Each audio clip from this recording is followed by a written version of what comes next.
Salut tout le monde, on se retrouve pour l'analyse de ce Barcelone-PSG, victoire 2-1 des hommes de Luis Enrique qui ont été plutôt très convaincants malgré toutes les absences. Un match duquel je trouve on peut tirer beaucoup d'enseignements, plus limite côté Barcelone que côté PSG, et j'avais envie de revenir là-dessus, d'autant plus que les différents débriefs et analyses que j'ai pu voir jusqu'ici, je les ai pas trouvés totalement complets. Alors c'était beaucoup de débriefs et d'analyses à chaud, ce qui explique cela, hein. Forcément là on est sur une analyse à froid, c'est plus facile d'avoir du recul sur les choses, mais donc voilà, j'avais envie de partager avec vous toutes les petites choses que j'ai pu voir, que j'ai trouvé assez intéressantes et que j'ai pas trop entendu ou lu ailleurs. C'est parti. On démarre par les compos. Côté Barça, on avait une petite interrogation sur la charnière centrale. Koubarsi, Eric Garcia, c'était la plus probable qui allait être alignée, et c'est bien celle-ci qu'on a eue. Absence de Baldé, donc c'est Gérard Martin. Absence de Rafinha, donc c'est Rashford. Absence de Fermin Lopez, donc c'est forcément Olmo. Tout le reste, c'est du classique. Côté PSG, bon, évidemment, c'était l'hécatombe. Pas de Marquinhos, donc Zabarni. Pas de Joao Neves, donc Zaïre Emery. Pas de Doué, donc Mbaye. Pas de Dembélé, donc Mayoulou. Le secteur offensif des Parisiens, et évidemment pas de Kvara, hein, donc Barcola. Alors pour le coup, Doué, je le compte pas véritablement parmi les absents ce soir sur la compo de départ, parce que je pense que dans un match-up face au FC Barcelone, c'est Barcola qui aurait été privilégié. Joueur de grands espaces face à une équipe qui joue pire du hors-jeu comme ça, je pense que Luis Enrique aurait plutôt titularisé Barcola. Bon, tout le reste c'est du classique, on avance. La première chose dont je voulais parler, c'est par rapport à cette idée que j'ai vachement entendue, que comme quoi il y a eu une mi-temps par équipe. La première mi-temps pour le FC Barcelone, la deuxième pour le PSG. Ça a d'ailleurs été dit dans certains médias, comme par exemple sur le plateau du Chiringuito. Bon, pas le meilleur plateau, j'admets.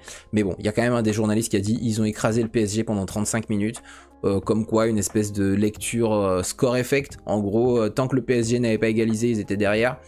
La première chose que j'ai envie de défendre, c'est que c'est faux. Au niveau des occasions, si vous regardez le résumé du match sur la première période, oui, peut-être vous allez voir Barcelone avoir plus de moments qui ressortent dans le résumé sur la première période. Mais c'est pas comme ça qu'on juge de la domination d'une équipe.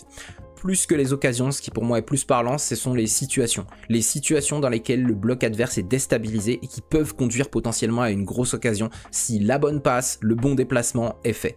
Et sur ces situations-là, il y a pour moi un net avantage sur le PSG qui démontre qu'en fait, ils étaient au-dessus, même en première période. On va revenir sur ces différentes situations que j'ai comptabilisées, tout simplement. Et ben en fait, on est sur quoi? Donc là, il y a première situation pour le Barça. Après Lamine Yamal qui a aspiré l'âme de quasiment tout le milieu de terrain du PSG et qui ici va pouvoir décaler Ferran. C'est une première situation pour le FC Barcelone. Première situation pour Paris, la défense est bien alignée, mais non, parce que Koubarsi, ça je suis désolé, c'est une énorme situation. Là ici on a un joueur qui se projette dans la profondeur, c'est pareil, hein, tu peux avoir une passe magnifique qui coupe l'axe, qui vient ici comme ça, tac, si là il y a la passe ici, c'est une énorme occasion, on est à 2 minutes de jeu. Donc ça c'est un petit peu plus tard dans la même action, pardon, ben voilà, on voit que rien ne s'est arrangé, une seconde plus tard c'est encore pire. Il y a deux joueurs parisiens qui partent dans la profondeur, qui peuvent être servis, heureusement pour le Barça, la passe va être coupée ici par De Jong, mais sans ça, ça pouvait donner une énorme occasion. Deuxième situation pour les Parisiens, un petit peu plus tard, pareil, hein, on a Koubarsi qui est mal orienté, qui ne surveille pas du tout le joueur qui part dans son dos. Si là il y a une passe qui est mise dans la profondeur, ça donne une énorme occasion. Deuxième situation pour le FC Barcelone, celle-ci elle est généreuse de ma part. Je la mets en situation uniquement parce que c'est Yamal qui est en 1 contre 1, vs Nuno Mendes. Alors justement, le Nuno Mendes, on se demandait qu'allait donner ce duel. Yamal l'a vampirisé là sur la première action, mais derrière, là ici, c'est Nuno qui va remporter le duel. Je l'ai mis quand même en situation. Yamal, c'est quasiment le meilleur joueur du monde. Je peux pas, lorsque ce joueur-là est en 1 contre 1, ne pas considérer que c'est une situation de but. Ici, on a troisième situation pour les Barcelonais, Olmo qui peut servir Koundé ou Ferran. Une troisième situation pour le PSG, encore une fois l'alignement il est aléatoire. Et pareil, si Barcola il met aussi en profondeur pour Mayoulou, ça peut donner très grosse occasion. Un peu plus tard dans l'action, c'est pareil, hein, on a Hakimi qui peut ici servir Fabian Ruiz potentiellement. Il n'est pas du tout couvert, Koundé est très très loin. Ça, c'est une grosse situation. Quatrième situation pour le FC Barcelone, cette situation n'existe que parce que Yamal existe. Parce que sinon, c'est pas une situation. Mais Yamal, il va mettre cet extérieur incroyable et trouver cette passe magnifique ici pour Ferran Torres qui va transformer cette situation en grosse occasion avec Ferran qui va éliminer Chevalier et le très bon retour de Zabarni qui va sauver le PSG sur ce coup. Cinquième situation, encore une fois, cette fois, le bloc est plutôt bien déstabilisé, Pacho n'est pas aligné avec le reste des joueurs, ça laisse une poche d'espace du coup pour Olmo pour partir dans la profondeur. Yamal peut mettre le ballon en profondeur. Ça donne ça à la fin. Là ici, on a potentiellement Ferran qui est en train de passer devant Zabarni. Si la passe est mise ici, ça peut donner une très grosse occasion. Quatrième situation pour le PSG, ici Vitinha, il a deux choix, il peut mettre en profondeur pour Hakimi qui est en train de partir, encore une fois là l'alignement est bon, mais l'orientation des corps ne permettrait pas potentiellement au Barcelonais de récupérer Hakimi, de le rattraper s'il part en profondeur. Vitinha a aussi ce côté là qui est ouvert, c'est une situation. La sixième situation barcelonaise, c'est celle qui mène au but de Ferran Torres.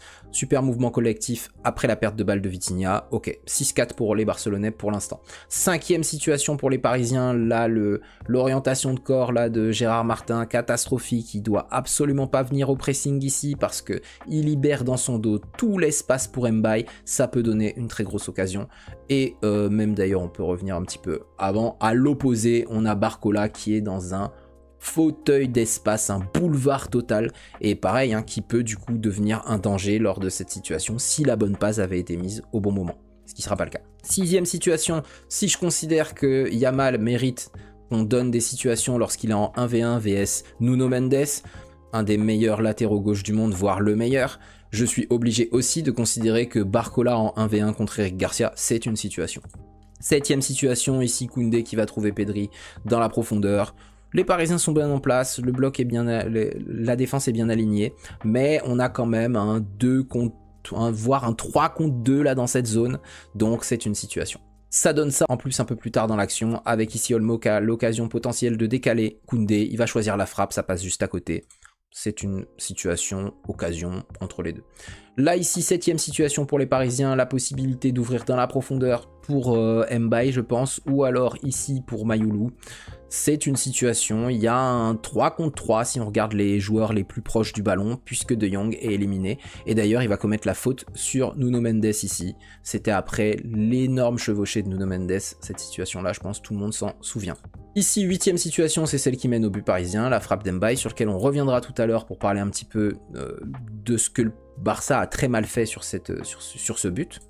Neuvième situation, c'est la perte de balle ici de Koubarsi qui va être contrée par le très bon pressing de Barcola, je crois. Ça donne ça ensuite. Bon là, inutile de vous faire un dessin, ça c'est une très grosse situation. Un peu plus tard, ça va donner ça. Bon, il y a toujours la possibilité ici pour Hakimi de la mettre là. Bref, il va rater son centre, il va faire un centre deuxième poteau qui va rien donner, mais c'est encore une fois une grosse situation. Dixième situation... Barcola qui touche ce ballon ici, qui se retrouve en 1v1 contre Gérard Martin, il va complètement le déglinguer à la course et arriver en duel pour cette frappe qui va passer au-dessus. Grosse situation, occasion. Et enfin la 11e et dernière pour les Parisiens dans cette mi-temps. Et celle-là, c'est une des pires. Franchement, là, Barcelone, celle-ci, elle fait mal aux yeux. L'alignement catastrophique de la défense barcelonaise, mais à la limite que ton alignement laisse une possibilité, ok. Là, t'en laisses 3. T'as 3 joueurs parisiens qui sont en jeu. Et ça, c'est à la 42e minute, 47 secondes. Et on se dit, là, ils vont rectifier. Koundé, il va voir que l'alignement, il est pas bon, etc. Une seconde plus tard, c'est encore pire. C'est encore pire parce que Gérard Martin, il est toujours resté trop bas. Koundé, il a commencé à bien remonter, mais il voit Gérard Martin là-bas, il doit se dire « Wow, qu'est-ce qu'il est en train de nous faire ?» Et c'est pareil, là, Vitinha, il la met profondeur. Il y a 3 joueurs parisiens qui peuvent être sur le ballon avant des Barcelonais. Ça, c'est...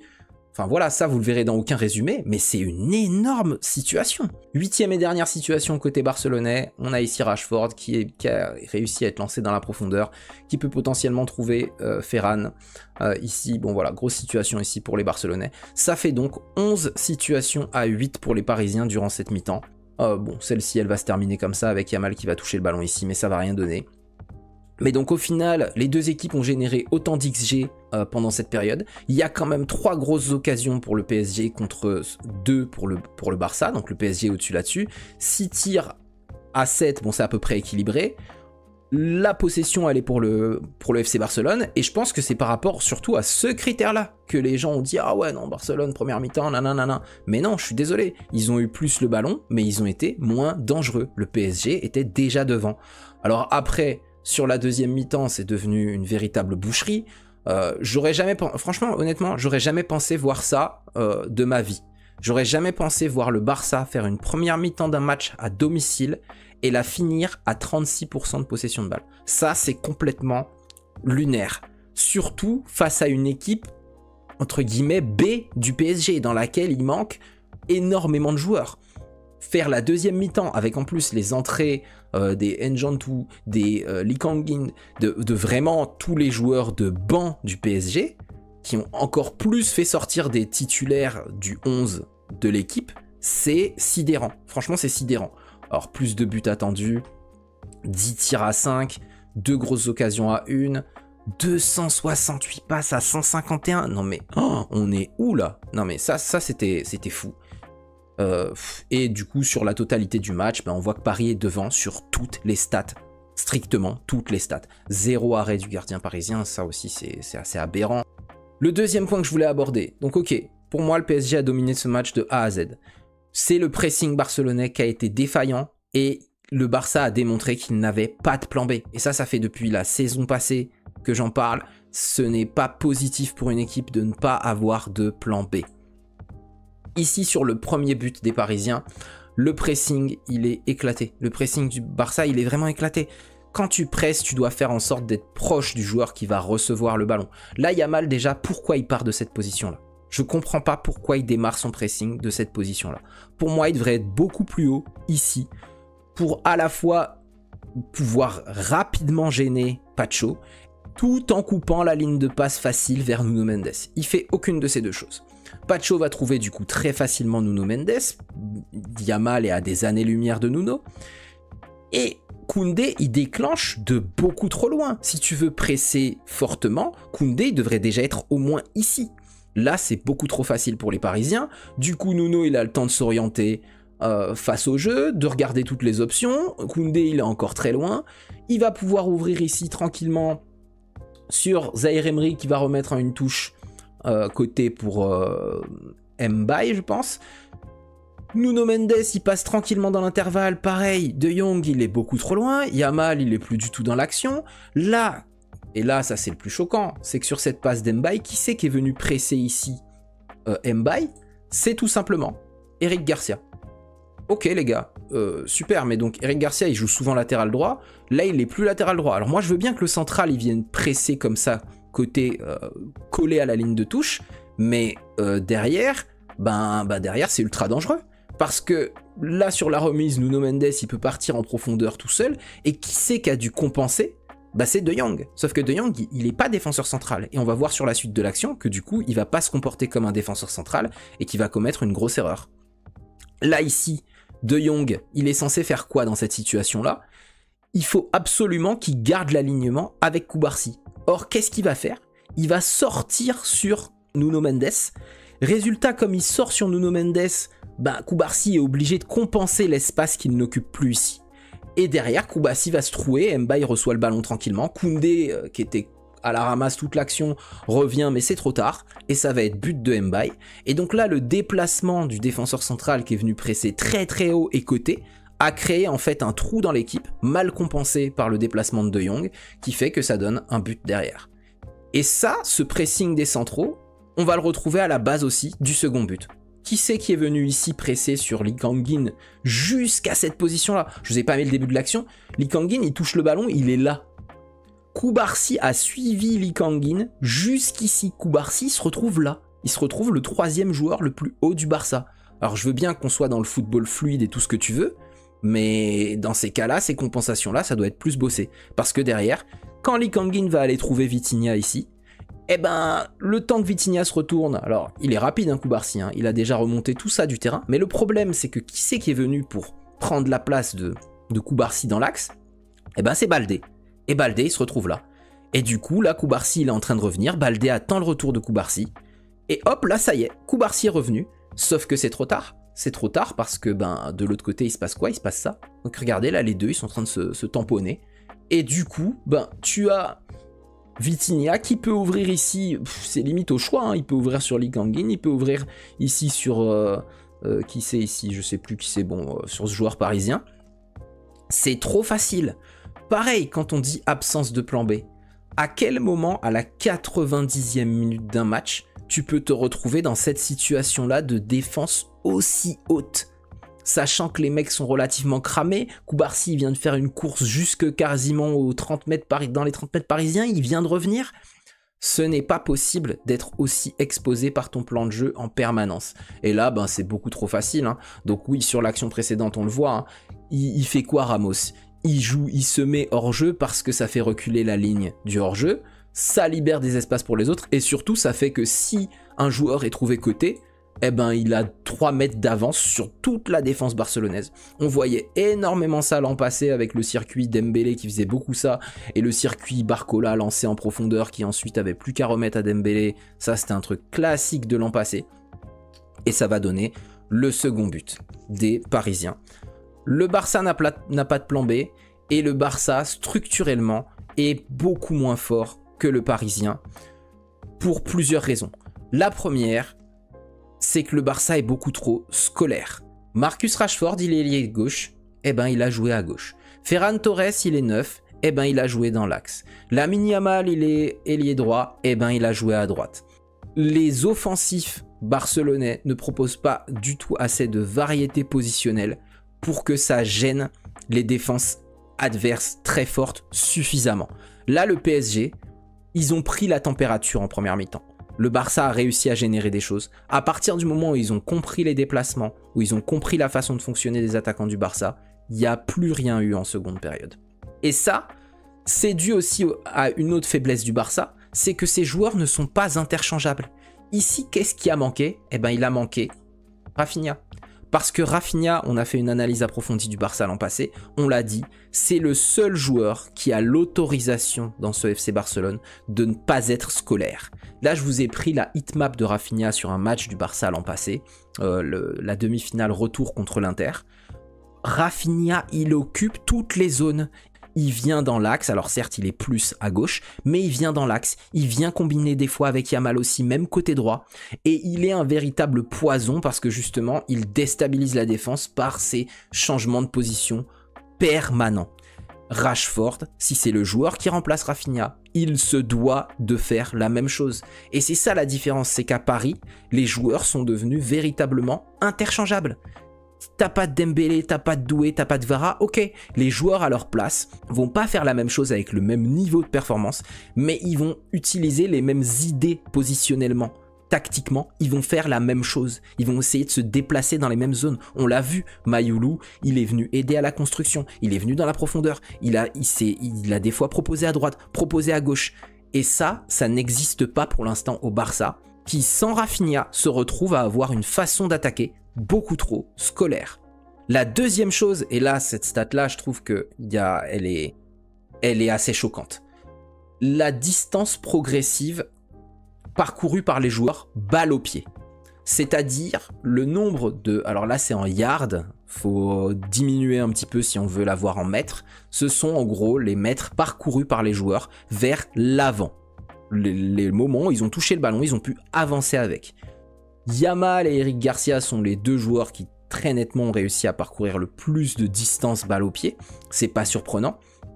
Mais ce qui est flagrant, c'est quand on compare l'apport des latéraux parisiens, quasiment 200 mètres parcourus balle au pied pour Mendes et Hakimi, et celui des latéraux barcelonais.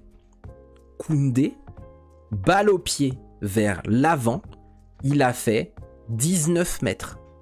Il a avancé de 19 mètres avec le ballon. Alors que je comprends que, ok, le Barça joue plus haut, donc il y a moins d'espace à manger. Mais 19 mètres en 90 minutes.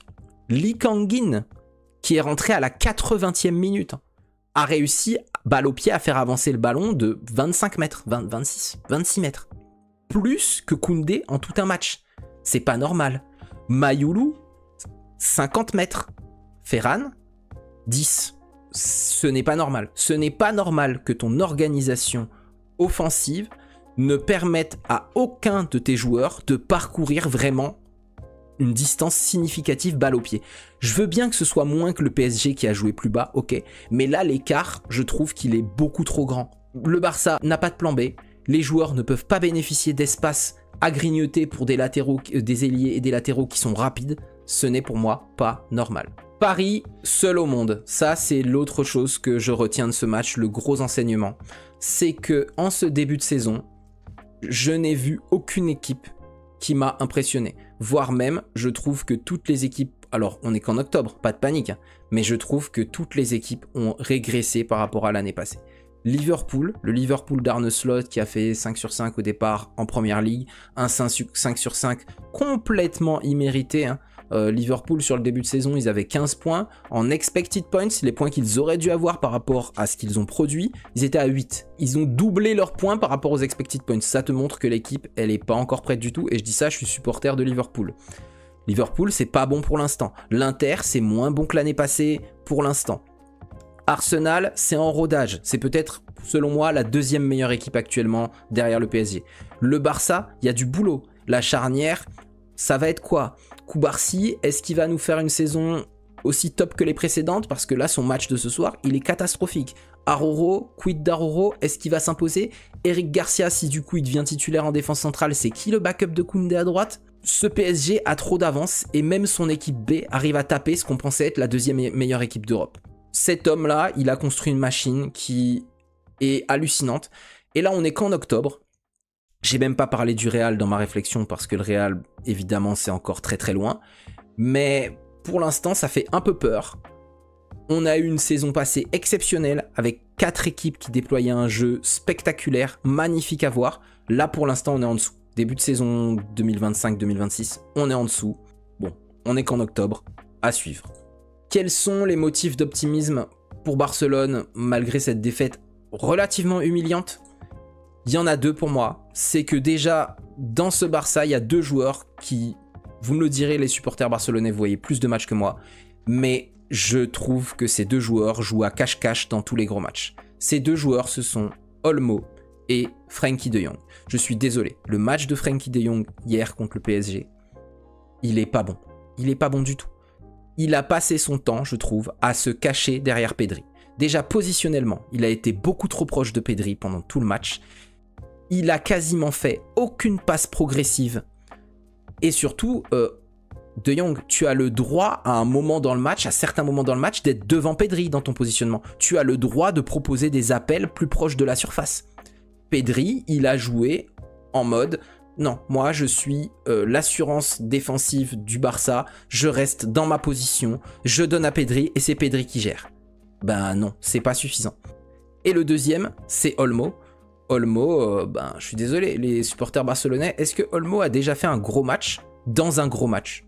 Parce que c'est bien hein, d'aller taper, d'aller tarter les Rétafé, les Girona, etc. Mais Olmo dans les gros matchs, autant avec l'Espagne, il est incroyable, mais avec le Barça, je suis désolé, je cherche encore la grosse perf d'Olmo sur un gros match. Là, je l'ai trouvé absent. Et ces 2 joueurs-là, heureusement, ils ont des alternatives crédibles derrière eux. Parce que, selon moi, Fermin Lopez, qui était absent ce soir, il va bencher Olmo. Je pense qu'il va bencher Olmo. Il a beaucoup plus d'activité sans ballon. Le pressing barcelonais est meilleur quand Fermin est ici. Il est en train de monter en puissance. Il a fait un début de saison colossal. Et je pense que c'est lui, le futur titulaire à ce poste de 18, à la place d'Olmo. Pareil, De Jong, ok, là il vient de prolonger, il a un statut et tout, indéboulonnable. Là je crois qu'il était même capitaine dans le match d'hier soir. Mais attention à ce petit-là. Attention à Bernal. Parce que Bernal, lui, balle au pied, il se cache pas. Il se cache pas comme De Jong peut le faire dans les gros matchs. Donc voilà.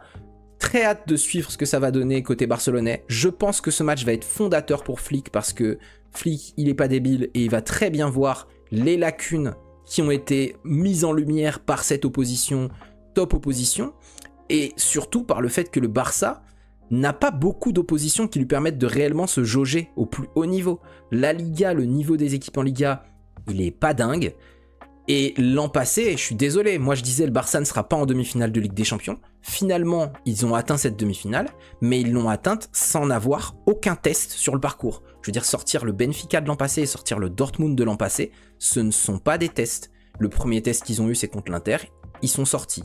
Là, ils avaient un nouveau test contre le PSG, contre l'équipe B du PSG, ils ont perdu. Ce Barcelone doit progresser, je suis certain qu'ils vont trouver des moyens de le faire, mais... ils partent d'un peu loin et surtout, l'effectif n'a pas une si grande profondeur que ça. Donc, à voir. Voilà tout le monde, c'est tout pour ce débrief de ce Barcelone PSG, j'espère que ça vous a plu. N'hésitez pas à me dire s'il y a d'autres choses que vous avez relevées dont j'ai pas parlé dans ce match et qui ont pu être intéressantes. Et puis surtout, dites-moi comment vous voyez la saison du Barça. Est-ce que vous pensez que le Barça peut devenir une équipe qui véritablement pourra gêner ce PSG colossal? Ou est-ce qu'au final, ils seront pas dans les 2-3 équipes les meilleurs de la saison? Est-ce que vous mettez comme moi Arsenal devant actuellement? Est-ce que vous pensez que le potentiel de Liverpool est plus élevé que le potentiel de ce Barça? Bref, dites-moi tout ça dans les commentaires. On se retrouve semaine prochaine pour une autre analyse. Ciao!